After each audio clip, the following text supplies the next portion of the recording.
agradecer naturalmente a vossa presença nesta conferência de professora Doutora Ventura, agradecer também, em primeiro lugar, a sua disponibilidade para estar conosco, cumprimentar o Sr. Presidente da Assembleia Municipal, o Sr. Presidente da Câmara Municipal, o Sr. do Museu, os demais convidados presentes, o Instituto Nacional de Cultura, o Sr. Presidente do Instituto de História e Terceira, já aqui lá, entidades presentes, caras amigas, caros amigos, dizer-vos que esta conferência se insere efetivamente na exposição comemorativa que assinala os 135 anos do nascimento que se fazem no próximo dia 4, segunda-feira, e que temos vindo ao longo destes meses procurando ter exposições, ter intervenções, aliás, palestras e conferências que evidenciam a variedade, que é muita, da vida desta personalidade angrense.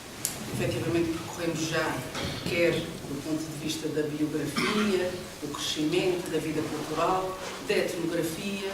Hoje vamos abordar uma vertente menos conhecida, da maçonaria, e vamos ainda ter a oportunidade, na próxima segunda-feira, que é a data precisa do nascimento, evocar novamente a perspectiva etnográfica, com Francisco Manuel Dias, e finalmente, em janeiro, teremos uma conferência com o Dr. Jorge Fujás, que abordará então as questões familiares e da genealogia. E, portanto, naturalmente, tudo isto tem contribuído para elucidar e para fazer luz sobre uma figura que tem uma importância capital na vida cultural da ilha e da cidade em particular, muitas vezes é desconhecida ou pouco conhecida até dos seus conterrâneos. Nesse sentido, também se insere, então, a conferência que hoje aqui vamos ter a oportunidade de escutar e que, com certeza, será passível de nos trazer novas informações. Como sabe, eu sou a doutora António Ventura, é doutora em Letras e História Contemporânea pela Universidade de Lisboa, professor catedrático de Nomeação Definitiva do Departamento de História, também académico da Academia Portuguesa de História, fez diversas conferências e participou em congressos científicos em muitos países do mundo, na Europa, no Canadá, e também um pouco por todo o mundo. Da sua bibliografia constam mais de 300 trabalhos publicados, dentre os quais se destaca o Imaginário Ceareiro, Ilustradores e Ilustrações da Revista Seara Nova, José Régio Correspondência, entre outros, e títulos relacionados naturalmente com questões coevas com as questões da maçonaria. Colaboração em numerosas publicações periódicas, com realce para o Colóquio Letras, também para a Revista da Faculdade de Letras e para a Revista História. E, portanto, senhoras e senhores, mais uma vez agradecendo ao Sr. Professor a sua presença e a sua intervenção desde já. Muito obrigado por aqui estar. Muito obrigado, Sr. Diretor. Meus cumprimentos a todos, em especial às entidades oficiais presentes. E há pouco, falando com o Sr. Diretor, ali perante a exposição sobre Luís da Silva Ribeiro, verificámos o que acontece com muita frequência: a escassez de elementos do espólio pessoal de Luís da Silva Ribeiro. Isso acontece com muita frequência, as vicissitudes várias das pessoas, dos homens e das mulheres, leva a que se perca frequentemente o lastro de uma vida. E, efetivamente, se bem que existam alguns documentos, de facto existem, mas, por exemplo, em relação a esta vertente, digamos assim, não há nada, o que torna até mais aliciante a perspectiva de prescrutar a história, digamos assim, em busca de alguns elementos. Luís da Silva Ribeiro é, de facto, uma figura muito interessante. E em boa hora se realiza esta homenagem. Eu recordo-me sempre do que o Garrett escreveu a propósito do Duque de Palmela, quando o Duque de Palmela morreu. Ele foi uma figura eminente da nossa história, das mais eminentes da nossa história contemporânea. E quando ele morreu, aliás, o Marquês de Fronteira fala nisso, o funeral decorreu de uma forma estranha, porque ninguém falou sobre o morto, o ilustre morto, e o Marquês de Fronteira diz que nos tempos nenhum orador sagrado falou da vida daquele homem que tão importante foi para a nossa história. E o Garrett, incomodado com isso, lançou uma campanha no Jornal da Revolução de Setembro para a ereção de um monumento ao Duque de Palmela. Tempos depois desistiu, desanimado, e escreveu um artigo terminando: somos um povo de ingratos. Bem, não somos, e esta é a prova que não somos um povo de ingratos. Mas, de facto, em relação ao Palmela, aqueles heróis da Guerra Civil, o Terceiro, o Sá da Bandeira, o Saldanha, todos eles têm em Lisboa monumentos. Palmela não tem. Tem um nome numa rua. Portanto, eu penso que é também um ato de gratidão para com Luís da Silva Ribeiro, que é um homem, de facto, polifacetado, uma figura polifacetada, advogado, mas funcionário também, digamos assim, um homem virado para as coisas do seu povo, digamos assim, que se materializaram em estudos de caráter etnográfico, vários, mas também um político no sentido exato da palavra, ou no sentido exato que a palavra político deve ter.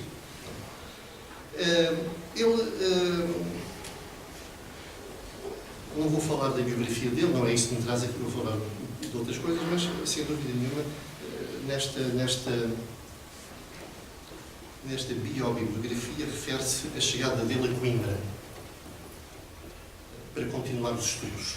Bem, Coimbra, nesta altura, era a única universidade portuguesa existente. A Universidade de Lisboa e a Universidade do Porto foram criadas em 1911, foram obras desta República. Aliás, estou-me a lembrar, em 1915, quando um jornalista espanhol chega a Portugal para fazer uma reportagem sobre a situação portuguesa, vai a Coimbra falar com o reitor, que era o professor Mendes dos Remédios, e ele diz: imagina, a República destruiu tudo, e a coisa mais inacreditável que fez foi criar 2 universidades desnecessárias. Compreende-se que ele tenha dito que eram desnecessárias as universidades de Lisboa e do Porto. Mas Luís da Silva Ribeiro chega a Coimbra e matricula-se na Faculdade de Direito em 1902. Ora bem, faz, enfim, o que outros jovens faziam, o seu curso, e depois, terminado o curso, regressam à sua pátria chica, à sua pequena pátria. Ora, o que é que nós sabemos sobre a relação de Luís da Silva Ribeiro com o Massudo? Nós estamos muito limitados pelas fontes. Quer dizer, porque não podemos inventar ou não devemos inventar. As fontes são escassas. E são escassas porquê? Porque estamos a falar de documentação que essencialmente se organizava em 2 núcleos fundamentais. A documentação da loja, documentação própria, e a documentação da obediência do Grande Oriente Lusitano. Portanto, ou seja, 2 núcleos fundamentais. A grande maioria dos arquivos das lojas desapareceu. Eu acredito que aqui em Angra, possivelmente, em algum sótão, em alguma quinta, ainda aconteça como aconteceu com aquela documentação que estava na biblioteca dos Marqueses da Praia Monforte e que apareceu. É possível que apareça. E o aliciante da história é esse, é que a história nunca está feita. Está sempre a ser feita, refeita, corrigida, ampliada, merecendo o aparecimento de novas fontes. E é bem possível, quando apareçam, se aparecerem documentos de lojas de Angra ou de Coimbra, onde Luís da Silva Ribeiro pertenceu, que possam lançar uma nova luz a tudo isso. Então, o que é que nós sabemos no concreto? A partir de 1892, o Grande Oriente Lusitano Unido, o Supremo Conselho da Maçonaria Portuguesa, passou a ter uma matrícula, um registro geral. E a partir dessa altura, todas as entradas, digamos assim, feitas desde África até ao Minho, passavam a ser registados cronologicamente nesses livros. Há alguns registros que são anteriores, ou seja, de elementos que estavam ativos, mas que deram a informação, então aparece um registro ao outro anterior, anos 80 até anos 70, mas são raros. De uma forma fidedigna, a partir de 1892, essa informação é relativamente fiável. E nesses livros, o que é que se registava? Inicialmente, o nome, a profissão, a naturalidade, a idade, o que é muito complicado, não a data de nascimento, mas a idade, a data da iniciação, o que torna difícil. Imagina, alguém natural de Lisboa, com 24 anos, bem, a única hipótese é irmos às 50 freguesias de Lisboa, a todos os escritórios, a todas as do registro civil, à procura, é praticamente impossível. Se está a data de nascimento, já é mais fácil. E se está a freguesia, então, mais fácil ainda. Depois, só a partir de uma certa altura, aparece a filiação, o que também ajuda para os casos de haver pessoas com o mesmo nome. Isso acontece com frequência. ainda por cima na mesma época, o que dá aso a confusões, não sabemos se é um ou se é outro. Depois, a data da iniciação, a loja ou o triângulo onde foi iniciado, o nome simbólico, e depois a progressão, em termos de graus. De qualquer modo, bem, isso tudo depende também da eficácia, da diligência, da atualização dos dados. Frequentemente não são atualizados esses dados. Então, o que é que no registro do Luís da Silva Ribeiro aparece? Vamos ver como apenas a partir de um registro podemos tirar conclusões rápidas. Natural da Ilha do Heroísmo, estudante de Direito. Qual é a loja onde ele entra em Coimbra? A Pro Veritate. 240. Este número era o número de ordem. À medida que a loja ia sendo criada, recebia o número a seguir.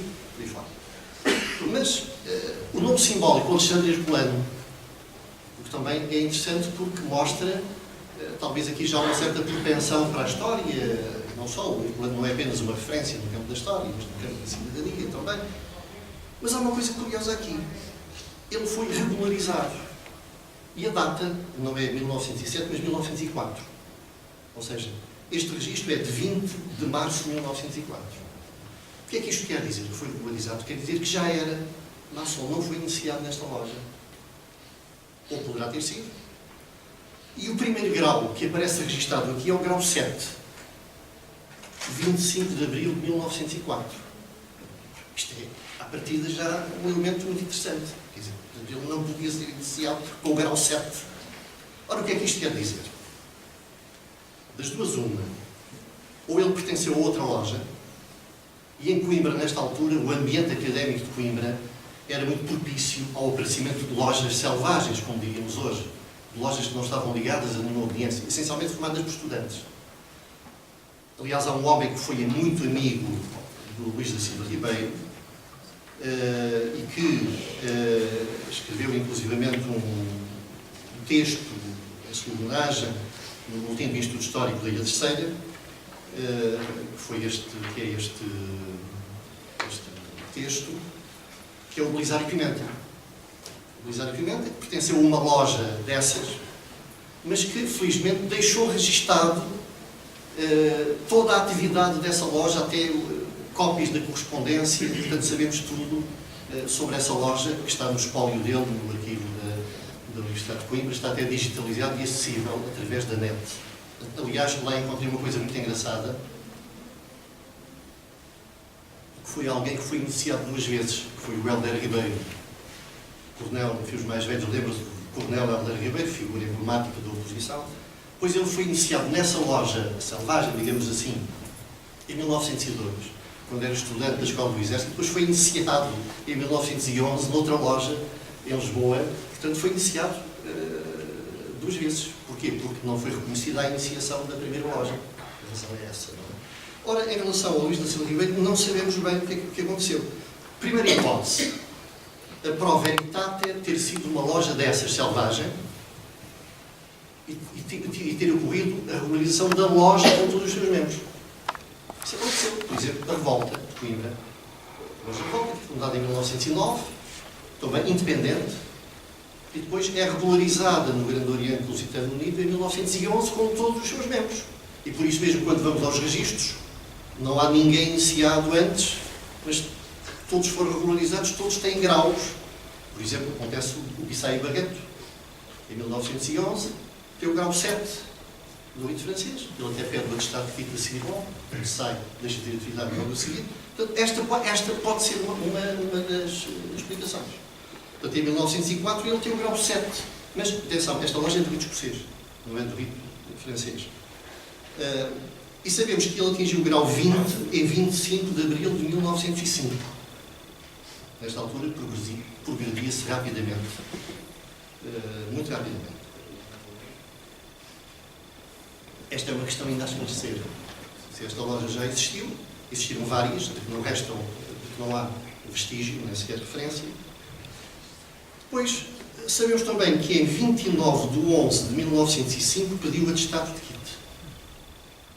O que é o atestado de kit?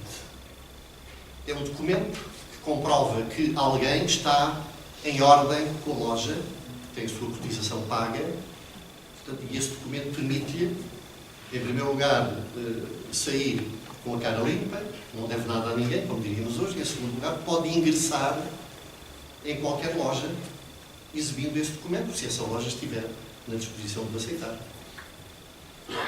Novembro de 1905.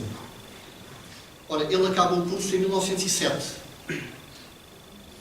Regressa à Angra e entra, então, em 1907, na loja União e Liberdade, da Angra do Heroísmo, a 10 de dezembro de 1907. Portanto, naquele registro central, digamos assim, só existe esta informação, mas, como estamos a ver, já é muita coisa comparado com o que sabia antes.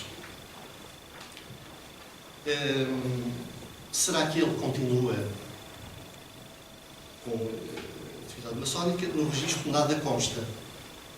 Porque quando havia qualquer acontecimento, quando a pessoa pediu atestado de quito, ou quando era irradiada, aliás, isso acontecia com muita frequência, bastava deixar de pagar a cotização. Portanto, era irradiado por falta de pagamento. Isso não acontece, não há nenhum registro ali. Agora, também há algumas dúvidas sobre a longevidade desta loja União e Liberdade. Porque há referências de que esta loja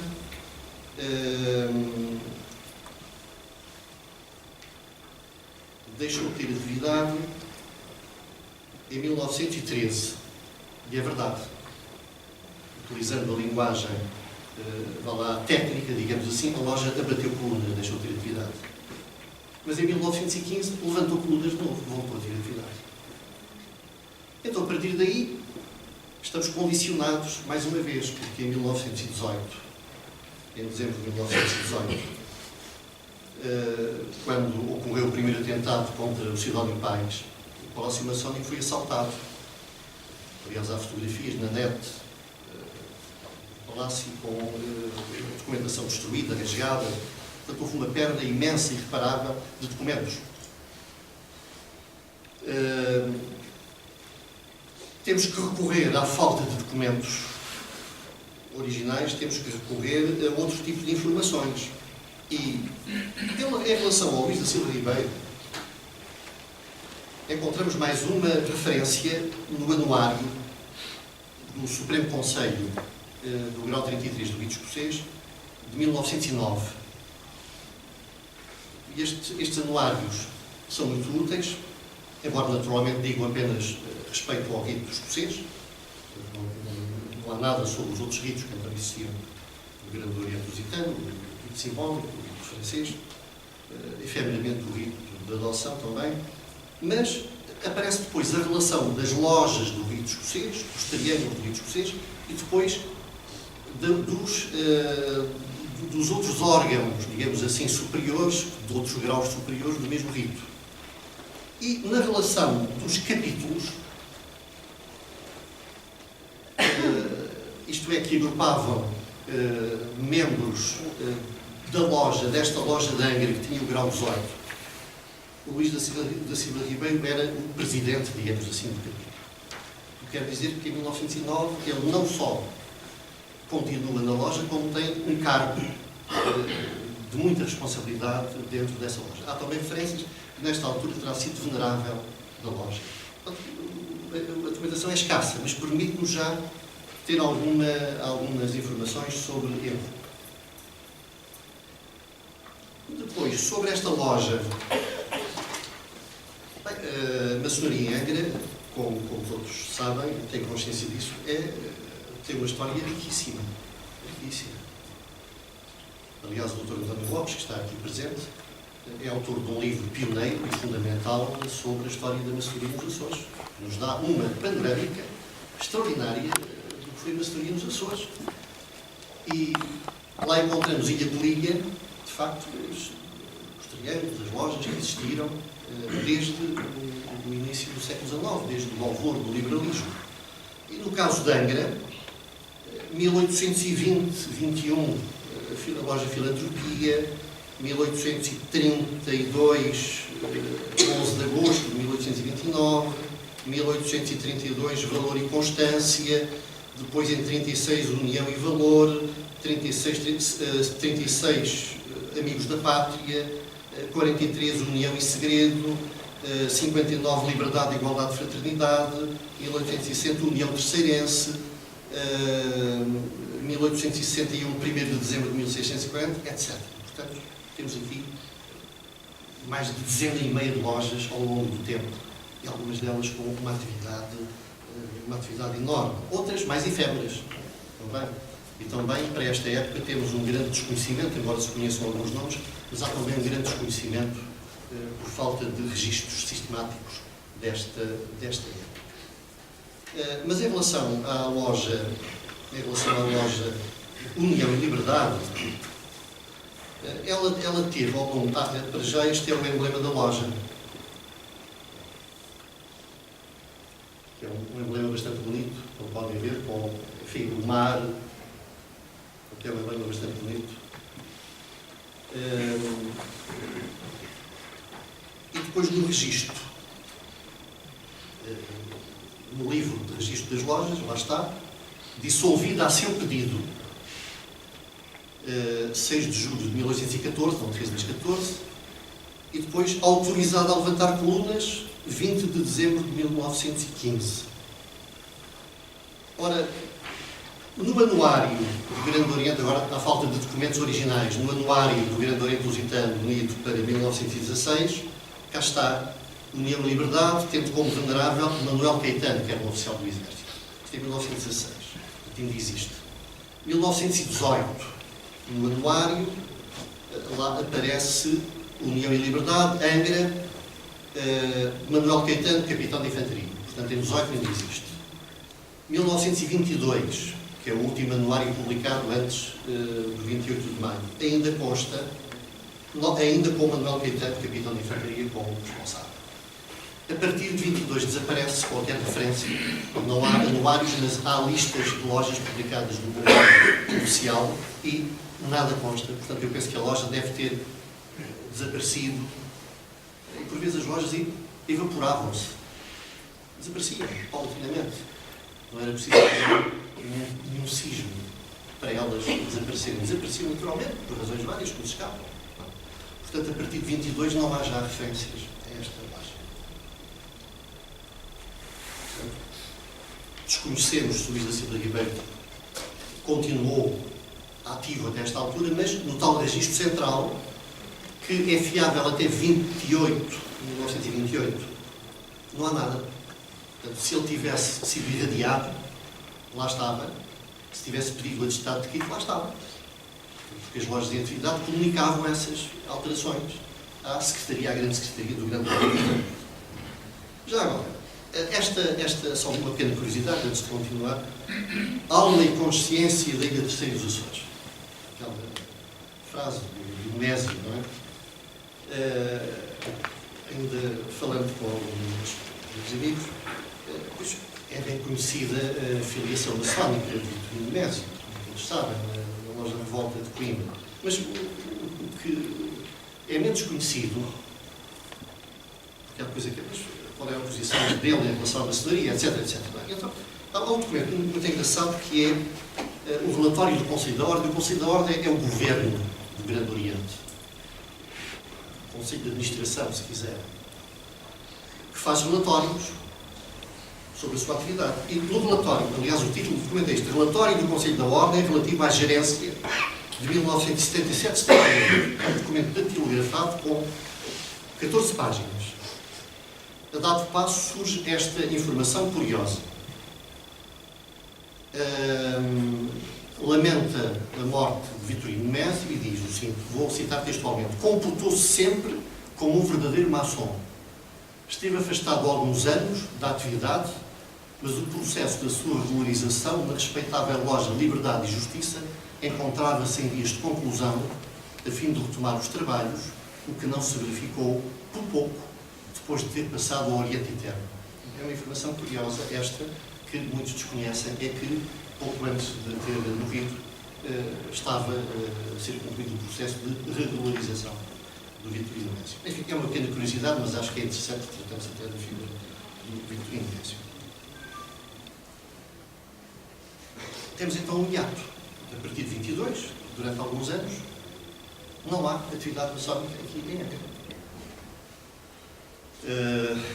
Portanto, temos que esperar um tempo. A história continuou a girar. Temos o 28 de maio de 1926, instalação da ditadura militar. A Angra começou a ser povoada por deputados, logo em 26. Alguns deles deportados por prevenção. Não só a Angra, mas outras ilhas dos Açores. Olhamos para aqui à cautela, porque eram pessoas consideradas perigosas. Então, à cautela, iam lá para o meio do Atlântico para ver se não contaminavam com aquelas ideias malévolas de liberdade e democracia continente. E é nesta altura, precisamente, um aspecto extremamente curioso, mesmo com vicissitudes várias. A partir de 1926, a maçonaria não é proibida. Atenção, só está proibida em 35, como sabemos. Apesar dessas vicissitudes todas, vamos assistir a um surto de crescimento a partir de 1930. 30, 31, até 35, curiosamente. E é justamente em 1931, que é um ano fatal para os Açores, a volta, Madeira, Açores, a Guiné, depois o continente, enfim, tudo mal organizado e com falta de sintonia. Mas é justamente em 1931 que, a 20 de março, é publicado um decreto, que é este, que eu vos trago uma cópia do original, assinado pelo General Doutor de Matos, como grão-mestre, que diz o seguinte: é autorizado o respeitável irmão Francisco Aragão e Melo, grau 6, obreiro ativo da respeitável loja Acácia, a instalar um triângulo oval de Angra do Heroísmo, podendo iniciar e elevar aos graus 2 e 3 o número de obreiros indispensável ao funcionamento regular do Algodoceiro. O que é que isto também nos revela? Enquanto aquela primeira loja de que falei há pouco, da qual Luís da Silva Ribeiro fez parte, vamos encontrar nessa loja maçons que pertenceram a lojas anteriores. Isto o que nos indicia é que não havia antigos maçons disponíveis aqui nesta altura, em 1931, para retomar a atividade. E a prova é que para formar um triângulo, portanto não era necessário muita gente, o Aragão e Melo é autorizado, reparem, a iniciar e elevar ao grau 2 e 3. Isto era feito na mesma sessão. Na mesma sessão, a pessoa era iniciada e elevada ao grau 2 e 3. Portanto, era uma espécie de mestre instantâneo, não é verdade? O que não quer dizer que não haja também alguns que levem muito tempo e continuam a ser instantâneos, mas, de facto, agora, começa logo. Quem é este Aragão e Melo? Quem é este Aragão e Melo? Já agora, quem foi o homem que instalou aqui, 9 anos depois, um triângulo maçónico em Angra. Ora, o comandante Francisco de Aragão e Melo foi um distinto oficial da Marinha.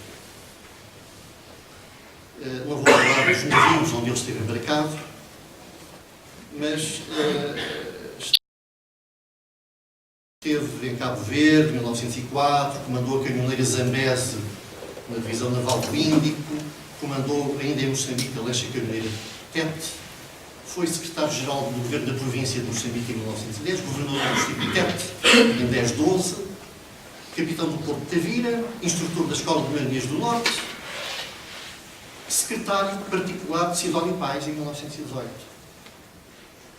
Mostra que a realidade é muito compósita e complexa. Foi ajudante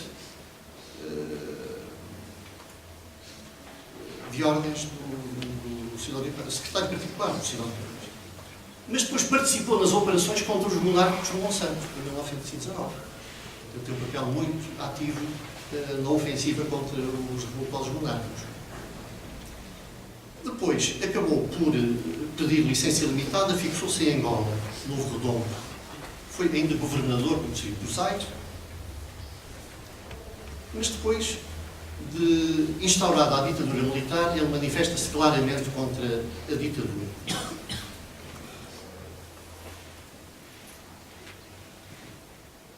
Em 1928, é colocado como residência fixa do Funchal. Depois, é preso em agosto de 1930. Foi preso primeiro no Forte da Graça, em Elvas, e depois foi deportado para Angra. Ele estava deportado cá. Quer dizer, quando foi encarregado de instalar o triângulo, ele estava deportado cá. O que faz lembrar aquela história da setembrizada em 1810, quando as autoridades detiveram elementos acusados de serem maçons e os deportaram para os Açores, semeando a maçonaria em várias ilhas dos Açores, tal como antes do 25 de Abril, colocando oficiais do movimento dos capitães em várias unidades, semearam a revolta em termos geográficos. O comandante Aragão e Melo tinha sido secretário de Norton de Matos, tinha sido colaborador do Dom do Cândido dos Reis, antes do 5 de outubro de 1910. Foi secretário de Norton de Matos na campanha presidencial de 1949. Era cavaleiro e comendador da Ordem Militar de Avis. Foi iniciado em 1927 na Loja Acácia. Foi membro da Comissão de Estudos Coloniais do Grande Oriente Lusitano Unido em 1928. E quando neste ano o Palácio Maçónico foi invadido pela polícia e foram detidos todos os civis que lá estavam identificados, os militares, ele também lá está. É ele que estava aqui em Angra e que vai instalar este triângulo. Mas reparem, estamos numa altura muito complicada, porque 1931, como há pouco referi, é o ano da revolta. O triângulo é instalado muito pouco tempo antes, e vai apanhar o impacto da revolta. Isto não quer dizer que, aliás, no registro do triângulo aparece o seguinte: julga-se suspenso ou pelo menos disperso por motivo dos acontecimentos de abril de 1931. Há elementos ligados ao triângulo que aparecem envolvidos. Isto não quer dizer que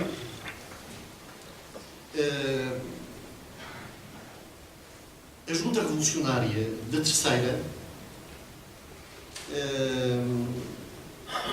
dos 7 membros, 4 eram maçons, mas não pertenciam a estruturas locais, que era o Aragão e Melo, o comandante Maia Rebelo, outro oficial da Marinha, o Major Lobo Pimentel, o Tenente Severino dos Reis e o Tenente Vidal Pinheiro. O Almirante João Manuel de Carvalho não era maçom, nem o Aurélio Lima. O indigitado Governador Civil, o Dr. António dos Reis, esse sim. Esse pertence ao triângulo e depois à loja que se vai... Mas, reparem bem, ainda antes da revolta ocorrer, em abril, uma das primeiras, e eu agora gostaria de falar um pouco sobre o que aconteceu nesta altura, porque, como todos sabemos, Luís da Silva Ribeiro é incomodado, acusado de não ter participado ativamente, mas ter facilitado o acesso dos revoltosos, e depois é punido. Portanto, é um homem que nesta altura está a sofrer um processo e as consequências de ter sido acusado. Aliás, há uma carta muito interessante pelo Bruno Carreira, onde ele diz que antigamente as coisas aqui estavam, enfim, toda a gente se dava bem, digamos assim, e agora está a haver, de facto, clivagens terríveis a nível local. Ainda antes da revolta, há uma sessão do Triângulo, e eu gostaria agora de falar um pouco sobre a preocupação destes homens. O que é que estes homens, o que é que os preocupava? Aqui em Angra, numa altura complicada da história de Portugal e em vésperas de acontecimentos terríveis aqui a nível local. A 31 de março de 1931, os membros do Triângulo reúnem-se e aprovam uma moção que é enviada para Lisboa. Agora, reparem bem, propõe um voto de protesto e de profundo sentimento pela agressão verdadeira de selvageria contra alguns deputados políticos com residência forçada nesta cidade, praticada na tarde do dia 27 de corrente, de que resultou ficarem alguns dos agredidos bastante maltratados, mas cujas consequências podiam ter sido mais funestas. É a maior revolta que sentimos por não serem estranhos a esta manifestação contra liberais, influências, embora ocultas, de elementos reacionários que, devido a causas diversas, são e têm sido, em todas as situações políticas, com raras exceções, um elemento predominante da nossa sociedade. É uma tomada de posição firme de protesto. Mas depois, os acontecimentos de Abril vão afetar o Triângulo. Num outro documento, já de novembro de 31, portanto estamos na ressaca desses acontecimentos, fala-se, a 15 de outubro participámos a deputação desta ilha de 4 membros desta oficina, portanto 4 dos membros do Triângulo foram deputados, e indicando que a correspondência destinada à mesma, agora medidas de segurança, porque a correspondência era recebida através do correio, em princípio, de outras formas, deve ser endereçada para a Casa Comercial da Bel Garcia Lisboa, Rua da República, desta cidade, em virtude do nosso irmão, a quem ela estava subscritada, também se achar com residência fixada fora desta ilha. Não tiveram que mudar o elemento de contato com Lisboa. E depois, outras medidas de segurança. Todas estas cartas, digamos assim, este documento é um conjunto de mensagens enviadas para Lisboa e depois explico como é que foram enviadas, não por correio, por medidas de segurança. Seguiram no vapor Lima, de outubro, é um subscrito lacrado por mão do nosso irmão Fernão Vasques, da respeitável loja Acácia, ao Val de Lisboa, para ser entregue de acordo com as instruções complementares, ao receptor da correspondência das Ilhas, Adão Zambujo, Rua dos Douradores, 113. Portanto, este é que era o responsável por receber a correspondência das Ilhas na casa dele, ou na loja dele, na Rua dos Douradores. Estas informações curiosas, digamos assim, deixa-me só ver se consigo. Isto é o que acontece quando não se traz o discurso escrito, não é? Provoca menos sono, não é? Mas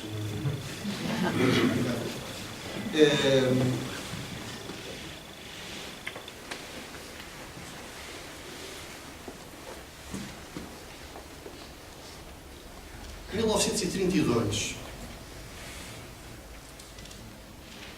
informação de que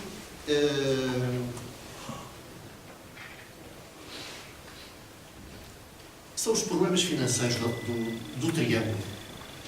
Elementos deputados, há problemas financeiros. Para mais, isto é muito curioso, porque mesmo nesta situação agreste, digamos assim, criaram uma organização chamada Fraternidade Republicana, que, sob a direção do nosso irmão Essa de Queiroz, vem fazendo mensalmente a distribuição de algumas centenas de escudos pelos elementos mais necessitados dos que foram demitidos pela ditadura por terem tomado parte do movimento revolucionário. Quer dizer, trata-se de auxiliar os muitos demitidos por terem participado na revolta, e foi criada esta estrutura, digamos assim, de solidariedade.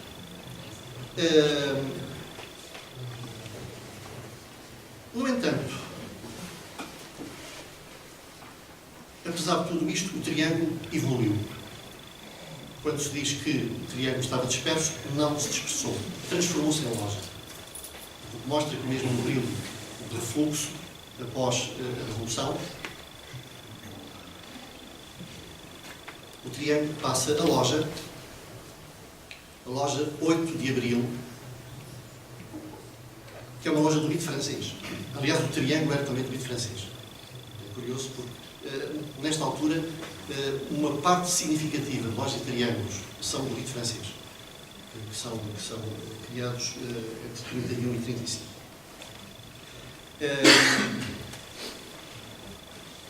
Os fundadores desta loja são todos oriundos do Triângulo. Cresceu, entretanto, são oriundos do Triângulo.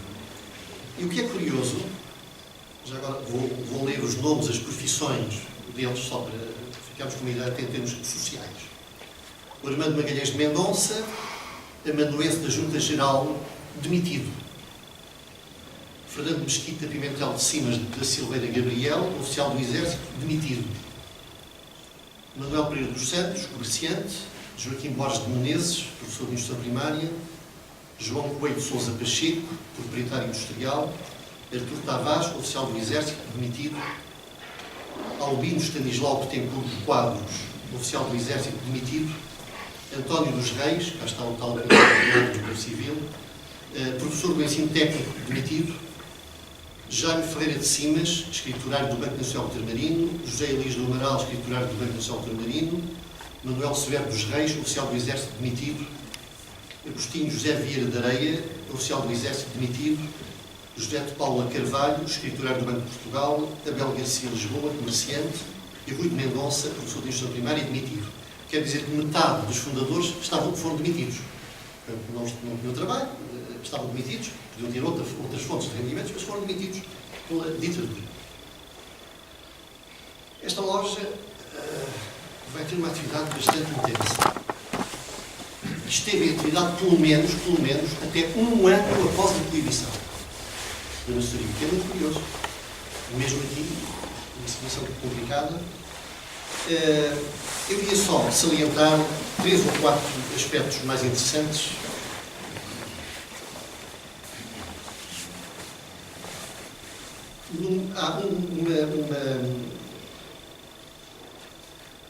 Um desses aspectos curiosos é a elaboração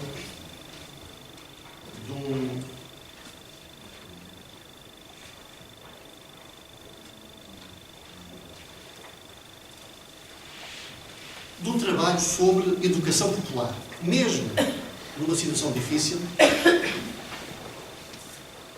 Rui de Mendonça, professor do ensino primário e elementar, demitido, é assim que ele assina o documento. Vírgula, demitido. Elabora um trabalho com 22 páginas sobre educação popular, que começa com uma citação do António Sérgio e termina desta forma: é preciso. E enquanto não me convencerem de que é possível uma nação feliz com a grande maioria dos seus cidadãos constituídos por fanáticos analfabetos, por analfabetos idiotas e por bacharéis que para nada servem, a minha resposta será sempre a mesma: é preciso. Aos meus irmãos republicanos, em cujas fileiras também o senso político tem arraiais, lembro o que alguns disse alguém referindo-se às escolas que o clero então dominava. Temos em nossas mãos o instrumento da vitória. A educação era, de facto, o grande instrumento a ser utilizado. Na documentação produzida pela loja, há algumas reflexões, enfim, não vou perder muito tempo com isto também, para não vos maçar, mas penso que vale a pena. Há um documento de 19 de abril de 1932, em que se faz uma reflexão sobre... vou ler um pequeno excerto, porque acho que vale a pena dar a palavra aos protagonistas. Este documento é assinado pelo Venerável Orador do Secretário. Fiéis ao propósito de nos mantermos em luta permanente contra todos os reacionarismos, contamos que não nos faltará a iluminar-nos os caminhos espérrimos da vida, o facho radioso da vossa clarividência.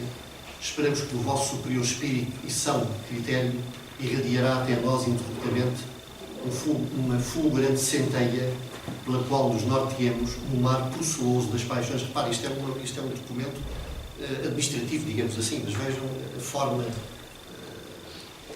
como está escrito. A fim de evitarmos os escolhos traiçoeiros que fazem sussurrar os melhores desígnios, quebrar as maiores energias. O momento atual é de uma extrema gravidade, pois que representa o período gestatório de um novo estado social para cujas modificações nós temos de contribuir pela ação, pelo exemplo, enfim, de mil maneiras consentâneas a estabelecer os moldes de uma sociedade inteiramente refundida, operosa, livre e culta. Vejam a esperança que está aqui. Eles falam não das dificuldades, mas na sociedade que é preciso construir em moldes completamente diferentes. E depois, no outro documento de 19 de abril, que tem exatamente a mesma data,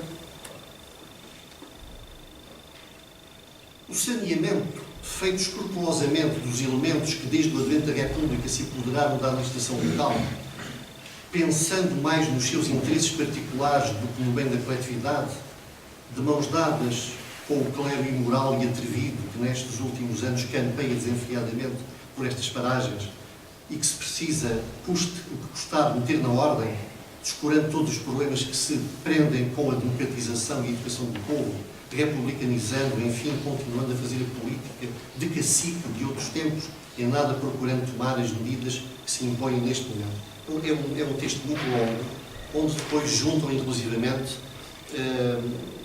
muito curioso, uma relação dos militares mais comprometidos com a ditadura e que é necessário afastar quando a democracia for restabelecida, e também de elementos civis, um dos quais é justamente referido por Luís da Silva Ribeiro como tendo causado um processo, que é o Dr. Menezes, que aparece aqui referido também nesta relação.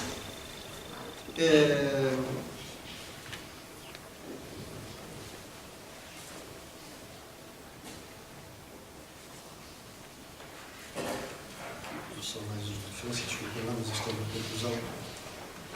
Sim.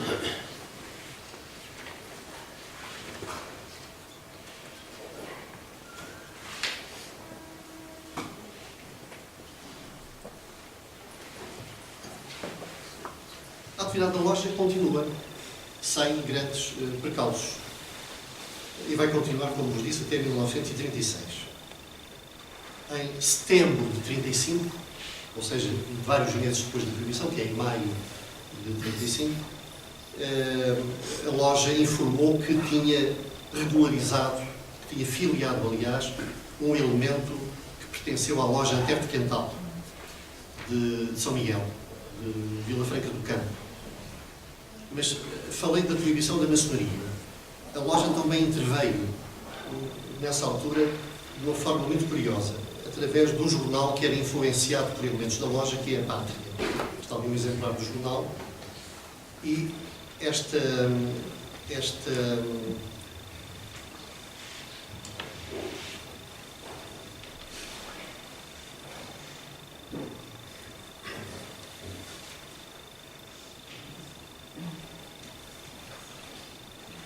foi publicado naquele jornal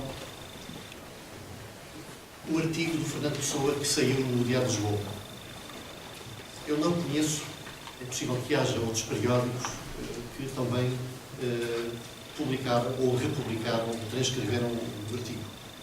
De qualquer modo, no Jornal da Pátria aparecem 3 páginas centrais e a última página, com uma chamada da primeira página, o artigo, que é um artigo, como todos sabemos, de grande importância e que indispôs profundamente os setores situacionistas que estavam a preparar, que estavam a construir o Estado Novo recentemente fundado, digamos assim, através da Constituição de 1983. A última referência que aparece à loja é de fevereiro de 1936, que é a eleição do Venerável e do Corpo de Oficiais. E no extrato da ata diz-se que participaram na votação 9 membros da loja, faltando 4 por estarem ausentes. Aqui sabemos do número de membros da loja nesta altura. A partir daqui desaparecem as referências à loja. Naturalmente, tanto o Triângulo 31 como a loja que segue têm características muito peculiares. Eu diria que são estruturas mais de combate, mesmo político, de intervenção republicana contra a ditadura. Não há dúvida que tem uma característica diferente. Luís da Silva Ribeiro não parece envolvido aqui.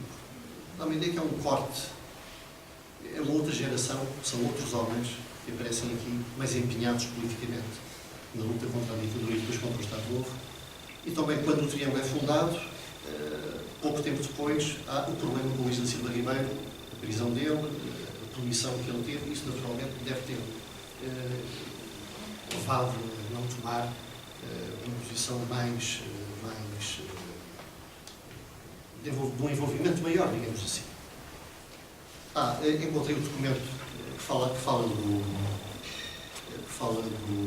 do artigo do Fernando Pessoa, que é uma informação de 4 de março de 1935, temos a honra de remeter um exemplar do Jornal da Pátria, que se publica em Angra, e na qual, por iniciativa desta loja, foi transcrito o artigo em que Fernando Pessoa, no Diário de Lisboa, magistralmente aprecia e comenta o projeto de lei que tem por fim perseguir e dissolver a nossa augusta ordem. Podemos afirmar-vos, sem receio de contestação, que o êxito alcançado entre os profanos deste vale com a referida transcrição foi muitíssimo grande, tendo inutilizado por completo os poucos efeitos produzidos pelo artigo do deputado José Cabral e que o jornal A União, órgão dos católicos e reacionários desta cidade, se apressara a dar publicidade. Portanto, temos aqui uma espécie de duelo entre os dois jornais. Assim como já o fizerem com relação ao citado projeto de lei.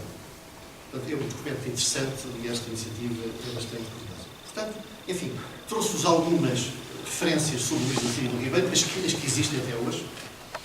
É possível que apareçam mais algumas, mas que nos permitem saber que ele, a atividade maçónica começou antes de 1904, está comprovadamente documentada até 1909, não há nada que leve a concluir que tenha deixado de a ter, porque, caso contrário, em princípio, haveria no registro a indicação que foi irradiada, que foi o que pediu o Estado de Quito. Portanto, é de supor que até ao final da existência da loja, União e Liberdade, ele tenha participado. Podia não participar ativamente. Encontrei casos, por exemplo, um caso muito curioso em Viana do Castelo, na loja Fraternidade, de um homem que foi secretário do governo civil e que foi demitido pela ditadura e que pertenceu à loja até ao fim, nunca passou de aprendiz. Nunca passou de aprendiz. Mas pagava a cotização, não sei se frequentava a loja, mas está no quadro da loja em 35. Durante mais de 20 anos, ele consta dos quadros da loja. Esperemos que apareça nova documentação, que nos permita ampliar os conhecimentos que temos sobre Luís da Silva Ribeiro e a sua vida. Porque, possivelmente, no seu espólio, haveria, provavelmente, os diplomas e outra documentação. Mas, infelizmente, não chegaram até nós. E cumpri a hora prometida. Muito obrigado pela vossa atenção.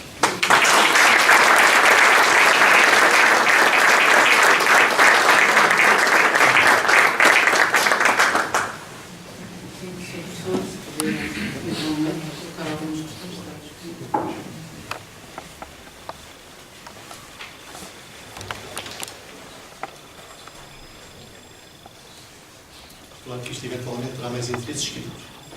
Nomeadamente algumas coisas que eu referi aqui em passa, mas também, porque alguma desta documentação é extremamente interessante. A nível da história local. Mas não só.